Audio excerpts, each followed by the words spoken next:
بہرحال ایک یہ خواب ہے اور ایک وہ خواب ہے جو وحی الہی ہوتا ہے، اور وہ ہوتے ہیں پیغمبروں کے خواب۔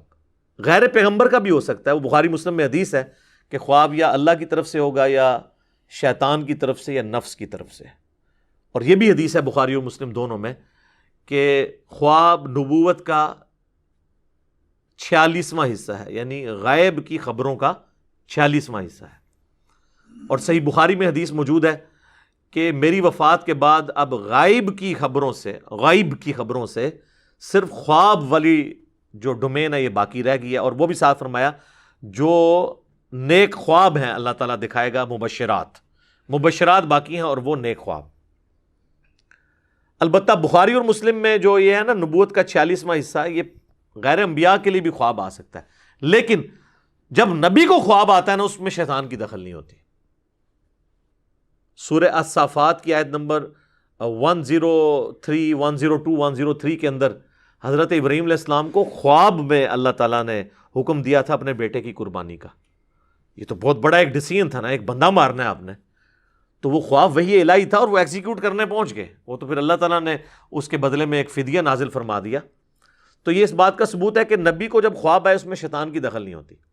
ہمارے محبوب صلی اللہ علیہ وآلہ وسلم کو بھی ایک خواب آیا جس میں اللہ تعالیٰ کی زیارت ان کو نصیب ہوئی، جس سے بات سٹارٹ ہوئی تھی۔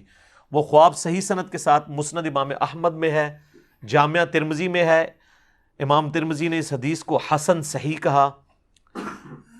اس پہ ترہ یہ کہ امام ترمذی نے کہا کہ میرا استاد جو ہے امام بخاری محمد بن اسماعیل سے جب میں نے اس حدیث کے بارے میں پوچھا تو انہوں نے فرمایا یہ حدیث بالکل صحیح ہے، اگرچہ بخاری میں نہیں ہے، لیکن امام بخاری کی تصحیح امام ترمذی نے اپنے استاد کی نقل کر کے اس پہ پکی مور لگا دی۔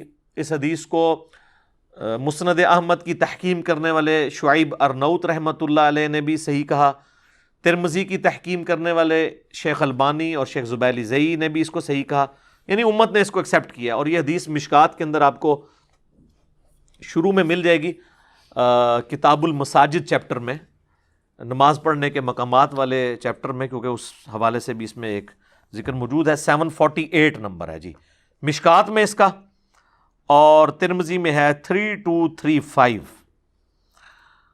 اس حدیث کا ویسے ٹیسٹ یہ ہے کہ میں اسے ورڈ بائی ورڈ پڑھوں، اور اس میں ایک دعا بھی ہے، وہ ہم کوشش کریں گے کہ اس کے نیچے ڈسپلے کریں۔ نبی علیہ السلام نے حکم فرمایا کہ میرا یہ خواب سچا ہے، میرے امتیوں تک پہنچاؤ تاکہ وہ یہ دعا یاد کریں۔ یہ اللہ سے بہت بڑی دعا ہے جو نبی علیہ السلام نے اس خواب میں مانگی ہے۔ معاذ ابن جبل کہتے ہیں کہ ایک روز رسول اللہ صلی اللہ علیہ وآلہ وسلم ہمیں نماز فجر پڑھانے کے لیے تشریف نہ لائے، قریب تھا کہ ہم سورج کے طلوع ہونے کا مشاہدہ کر لیتے۔ پھر آپ بہت تیزی سے تشریف لائے، چنانچہ نماز کے لیے اقامت کہی گئی۔ رسول اللہ صلی اللہ علیہ وآلہ وسلم نے اختصار کے ساتھ نماز پڑھائی۔ پس جب آپ صلی اللہ علیہ وآلہ وسلم نے سلام پھیرا تو با آواز بلند فرمایا کہ اپنی اپنی جگہوں پر اسی طرح بیٹھے رہو۔ پھر آپ علیہ السلام ہماری طرف متوجہ ہوئے اور فرمایا کہ میں ابھی تمہیں بتاتا ہوں کہ میں تمہیں نماز پڑھانے کے لیے کیوں نہیں آیا۔ یعنی وہ آپ کی وہ جو نیند تھی وہ غفلت کی وجہ سے نہیں تھی۔ میں رات کو بیدار ہوا، وضو کیا، جس قدر مقدر میں تھا میں نے نماز پڑھی، پھر مجھے اونگ آنے لگی حتیٰ کہ وہ مجھ پر غالب ہو گئی۔ تب میں نے اپنے رب تبارک و تعالی کو بہترین صورت میں دیکھا، خواب میں۔ صلاۃ بر محمد وآل محمد، اللہم صلی علی محمد وعلی آل محمد۔ چنانچہ اس نے فرمایا محمد، میں نے عرض کی میرے رب حاضر ہوں۔ اچھا ایک مسئلہ تو کلیئر ہوا نا، یہ جو آپ کو بعض بریلوی علماء کہتے ہیں نا کہ کبھی اللہ تعالیٰ نے یا محمد نہیں کہا، یا رسول اللہ، یا ایھا المدثر، یا ایھا الرسول، یہ کہا ہے۔ قرآن تک تو یہ بات ٹھیک ہے، لیکن بخاری مسلم میں جو حدیث شفاعت ہے، سب سے پہلے لوگ حضرت آدم کے پاس جائیں گے، پھر باقی انبیاء سے ہوتے ہوئے اینڈ پہ حضور کے پاس آئیں گے، اور نبی علیہ السلام فرماتے ہیں میں سجدے میں گروں گا، وہاں پہ بھی الفاظ ہیں یا محمد اپنا سر اٹھاؤ، یا رسول اللہ نہیں ہے۔ یہ کتنی بڑی انہوں نے جھوٹ مشہور کیا ہوا ہے۔ بھائی اللہ اور بندے کا معاملہ ہے، اللہ اور بندے کا کوئی احترام والا رشتہ ہے اس اعتبار سے کہ پروٹوکول دینا ہے؟ بندہ تو بندہ ہے، اللہ اللہ ہے۔ وہ کہتے ہیں نہیں، نبی علیہ السلام کو کبھی اللہ نے بھی نہیں یا محمد کہا۔ اس حدیث میں بھی، بخاری مسلم میں بھی یا محمد ہے، یہ ترمذی میں بھی۔ میں نے عرض کیا میرے رب میں حاضر ہوں. فرمایا یہ فرشتے کس چیز کے بارے میں بحث و مباحثہ کر رہے ہیں؟ میں نے عرض کیا میں نہیں جانتا.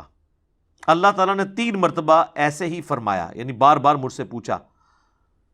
پھر نبی علیہ السلام فرماتے ہیں کہ میں نے اللہ کو دیکھا کہ اس نے اپنا ہاتھ میرے کندھوں کے درمیان رکھا، حتیٰ کہ میں نے اس کے انگلیوں کی پوروں کی ٹھنڈک اپنے قلب اور سینے میں محسوس کی، اور میرے سامنے ہر چیز واضح ہو گئی. یعنی اب یہ جو اللہ تعالیٰ کے ہاتھ یا انگلیوں کے پورے کا ذکر ہے نا، اس کے لیے ہم یہ تشبیہ بھی نہیں بیان کریں گے. قرآن میں واضح ہے لیس کمثلہ شیء، یہ متشابہات ہے. نہ ہم جہمیہ ہیں کہ ہم ان کی تعویلات کرنا شروع کر دیں، نہ ہم مجسمہ ہیں کہ ہم کوئی اللہ کے لیے جسم مان لیں، نعوذ باللہ.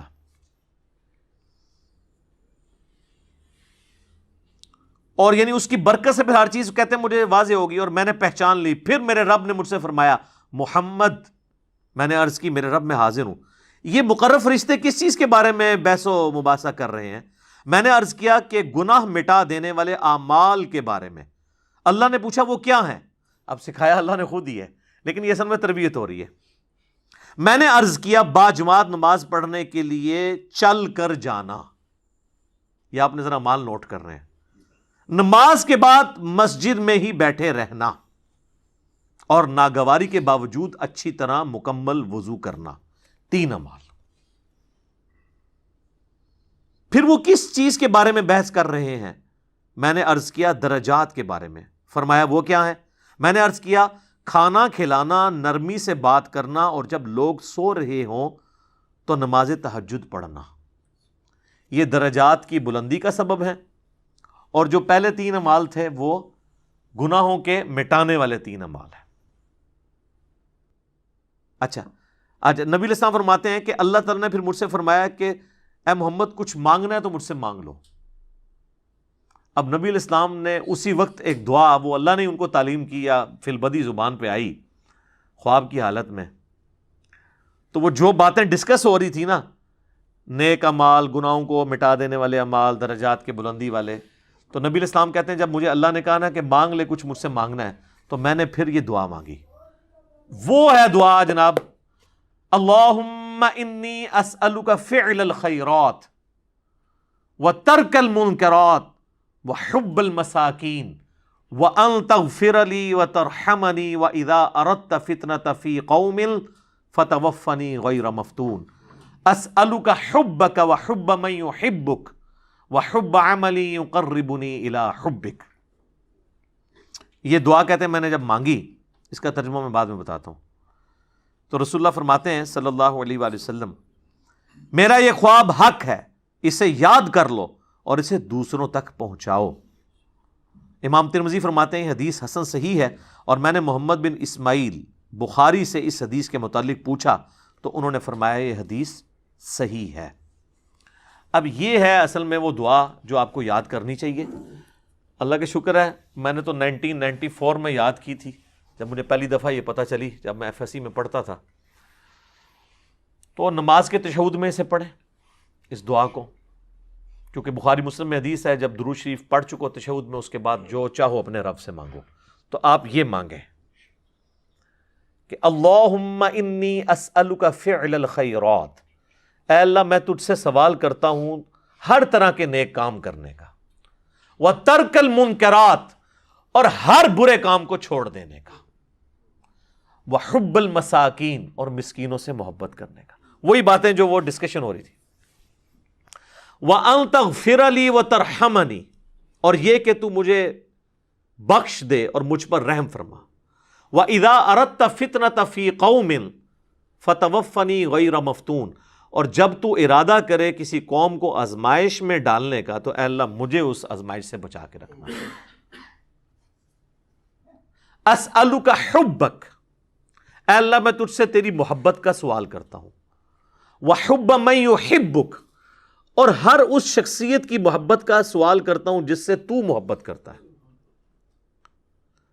وحب عملی یقربنی الی حبک، اور ہر اس نیک عمل کی محبت میں تجھ سے مانگتا ہوں جو مجھے تیرا قرب عطا کر دے. یہ اسی کی فارم ہے جو ابو داؤد میں اور نسائی میں حدیث ہے نا، معاذ ابن جبل سے حضور نے کہا تھا معاذ میں تجھے محبوب رکھتا ہوں، میں تجھے وصیت کرتا ہوں کہ ہر نماز کے بعد کبھی ترک نہ کرنا، ربی اعنی علی ذکرک و شکرک و حسن عبادتک۔ اور نسائی میں الفاظ ہیں اللہم اعنی علی ذکرک و شکرک و حسن عبادتک، اے اللہ میری مدد فرما ذکر کرنے پر، شکر ادا کرنے پر، اور اچھے طریقے سے عبادت کرنے کے اوپر، اے اللہ تو میری مدد فرما۔ تو یہ جناب خواب تھا، یہ ہے اصل خواب جو اللہ تبارک و تعالیٰ نے ہمارے محبوب صلی اللہ علیہ وآلہ وسلم کو دکھایا۔ اس کائنات میں ایک ہی ہستی ہے جسے خواب میں زیارت ہوئی، وہ ہمارے محبوب صلی اللہ علیہ وآلہ وسلم ہے۔ انشاءاللہ جنت میں جا کے ہم سب زیارت کریں گے۔ دنیا میں کسی اور کے بارے میں کلیم کرنا، میں سمجھتا ہوں نبی اسلام کی شان میں بھی گستاخی ہے، اور قرآن و سنت کی تعلیمات کا مذاق اڑانا ہے۔ تو ہم تو میرے بھائی صرف آپ کو سمجھا سکتے ہیں کیا کہ مرنے سے پہلے اے مسلمان کر لے اس پہ غور، کتابوں کا خدا اور ہے، بابوں کا خدا اور۔ کہنے کو تو دین سب کا اسلام ہے، لیکن کتابوں کا جہاں اور ہے، بابوں کا جہاں اور جب یہ آپ دو سٹیجیں طے کریں گے نا تو آپ کے اندر سے آواز آئے گی کیا کہ نہ میں وہابی نہ میں بابی، میں ہوں مسلم علمی کتابی، نہ میں وہابی ہوں اور نہ میں بابوں کا دفاع کرنے والا بابی ہوں، میں علمی کتابی مسلم ہوں۔ ٹھیک ہو گیا جی؟ اللہ تعالیٰ سے دعا ہے جو حق بات میں نے کہی اللہ تعالیٰ ہمارے دلوں میں راسخ فرمائے، اگر جذبات میں میرے منہ سے کوئی غلط بات نکل گئی تو اللہ تعالیٰ ہمارے دلوں سے اسے دھو ڈالے، ہمیں معاف بھی فرما دے، ہمیں کتاب و سنت کی تعلیمات پر عمل کر کے دوسرے بھائیوں تک پہنچانے کی توفیق عطا فرمائے۔ سبحانک اللہم و بحمدک، اشہد ان لا الہ الا انت، استغفرک و اتوب الیک، وما علینا الا البلاغ المبین۔ جزاکم اللہ خیرا۔